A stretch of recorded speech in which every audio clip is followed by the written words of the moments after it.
জন্য ফ্রাই প্যানে তেল দিয়ে দিলাম। এখন আমাদের রেডিমেড ফুচকাগুলো ভেজে নিব।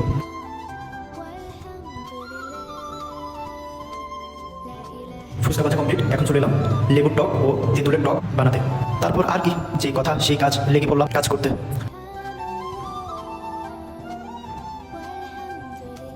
সাথে বাকি লোকজনও কাজ করতেছে। এখন ফুচকাগুলো হালকা করে ভেঙে নিলাম। একটা হাঁড়িতে নিয়ে নিলাম আলু, তারপর দিয়ে দিলাম ডাবলি মটর, তারপর দিয়ে দিলাম গাজর কুচি,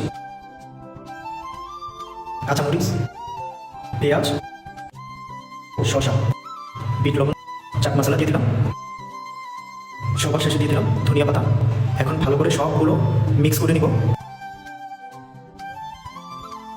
এখন হচ্ছে আসল কাজ, খালি ফুচকাগুলোর মধ্যে দিয়ে দিব আলুর ভর্তা, তারপর দিয়ে দিব সালাদ একটা অ্যান্ড ডিম। তো গাইস, সবাই দেখতে পাচ্ছেন আমাদের ফুচকা এখন কমপ্লিট। তো চলুন এবার দেরি না করে খাওয়া যাক। তো আজকের ব্লগটা এই পর্যন্তই। ভালো থাকবেন, সুস্থ থাকবেন, দেখা হবে পরবর্তী ভিডিওতে।